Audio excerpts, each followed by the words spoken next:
Now, the ANC says all government policies will remain intact after the formation of a government of national unity. This is after President Cyril Ramaphosa finally put together his cabinet of ministers from various political parties.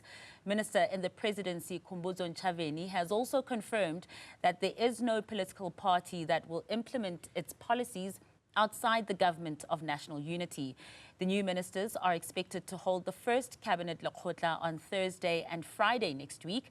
Joining us is Professor Daniel Meyer, who's economic policy and governance and public policy expert at the University of Johannesburg. Professor Meyer, thank you so much for joining us this evening. Now, we know that this GNU is a bag of parties that may have some slight commonalities, but they also differ. And we know particularly when it comes to political ideologies and policies. And of course, this has raised some concerns with members of the public as to which policy will be prioritized. And I guess we won't know that until that lekgotla is concluded next week.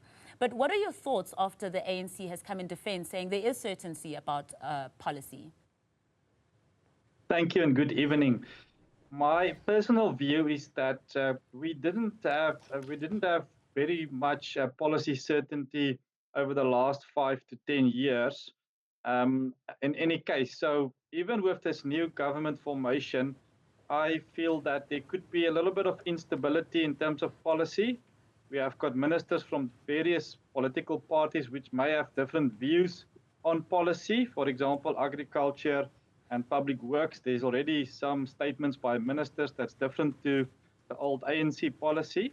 But we have got policy uncertainty, and that's why, for example, we are struggling to attract investment. So policy uncertainty is a killer for economic development and growth and investment. So that is why we've had this investment strike the last 5 years. Although President Ramaphosa is trying his best to attract investment, we've got this policy uncertainty problem, and it's difficult to get rid of it at this moment. There's many examples of this policy uncertainties. For example, the property rights, land reform is affecting all the economic sectors. The mining sector hasn't got its own mining charter yet. There's no clear policy in terms of manufacturing development. We have got many new legislation like the NHAI, the Bella legislation, affirmative action. There's many things, cadre deployment policies that's informal, but there's many things that overseas investors see that makes them uncertain if they should invest in the country at the moment. Professor Meyer, you just also listed some of those reasons for the policy uncertainty as well. It's key factors to the country as well. That policy lekgotla is scheduled for 2 days. Now, considering how long it took for us to get this formation of our 7th administration, the back and forth that we saw between the different political parties as well, is this something that they'll be able to resolve in a 2-day lekgotla? I think it's going to be very difficult to have a 2-day meeting and discuss all policies of the country. I think they will not be able to complete all of it, but maybe they'll focus on the main issues. And the main issues for me is that we should focus all our attention to the Constitution and the principles of the Constitution. And the second most important point is economic development. We cannot continue with this low growth path. We need a very rapid turnaround, structural change for the economy.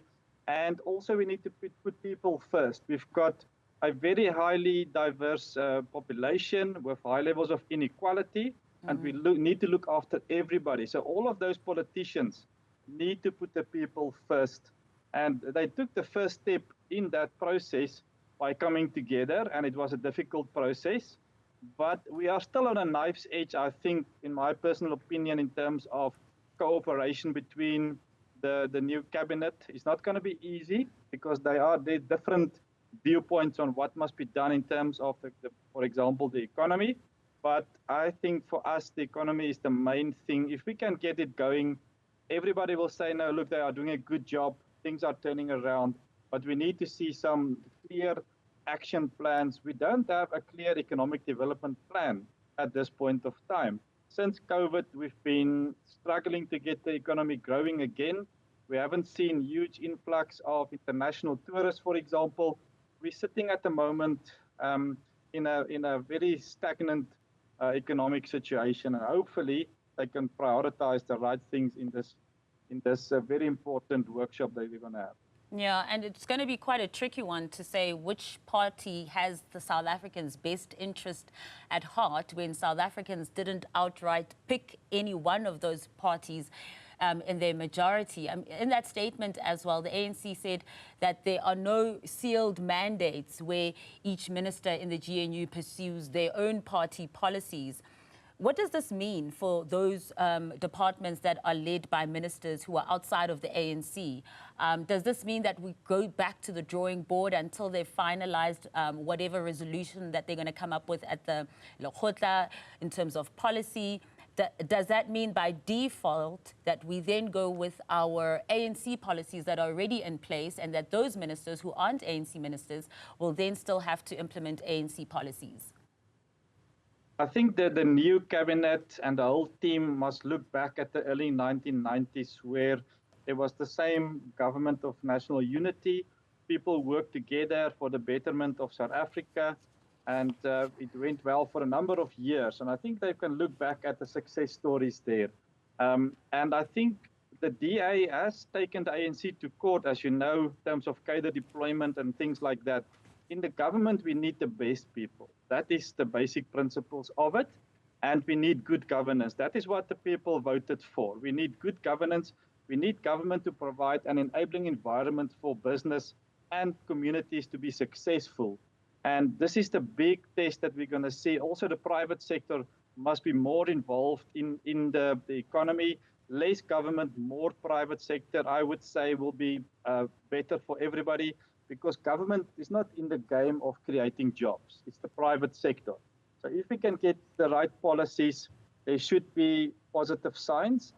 I think most of the public in South Africa is positive about this new formation of the government. And also the markets responded very positively. So I think it's the best outcome that we could have wished for, the formation of this type of government that was selected now. I don't think the ministers that were appointed were the best people for the job. You can look at the lists of the ministers that were appointed. So there's some questions about that. But let's hope for the best. And hopefully the structures below, the officials, can improve what they've been doing in the last 10, 15 years. But we need to turn the ship. There's structural change needed into the future. And that policy workshop will definitely have to look at the structural change needed to turn the country around. And also when we talk about this a lot, you know, those parties that are involved will always go back to that statement of intent where the various political parties signed to form a part of this government of national unity. And in the statement as well by the ANC, they refer to clause 19, which basically speaks of should there be disagreements over policy, which they should and probably will arise as we are talking about now as well, to say even 2 days may not be enough for that policy conference too. But it explains that the majority then must be canvassed by a party wishing to repeal or change. So there'll still be a lot of politicking that's going on behind the scenes in this Lekgotla as well before they reach some sort of a consensus on policy. Where does that then leave the country, the markets, and the people of this country most importantly? Yes, I think although we're all very positive about the outcomes and the way forward, there is this issue of very slow implementation, slow decision-making by the president. And this is his biggest challenge to have. He's got the ANC, he's the leader of the ANC, which has got some factions. We've seen that problem manifesting in the Gauteng province now, where they couldn't agree with the DA. So there's that problem already. So within the ANC, there's an issue. And then also to keep everybody happy, all of those parties that's involved in this new government formation is not going to be easy. So nobody is saying it's going to be easy. But I think, as we said in the beginning, put the people first. What is best for the citizens of South Africa? If all politicians can think like that on a national, provincial, and a local level, coalitions should work. That is how it's worked in the best practice case studies globally. If you can just put the people first and forget about your party or individuals, then there's a possibility for success we just all need good governance, and that's very basic to do it, and policy certainty to turn this South African economic ship in the right direction. What we're hoping for too. Thank you so much for your insights.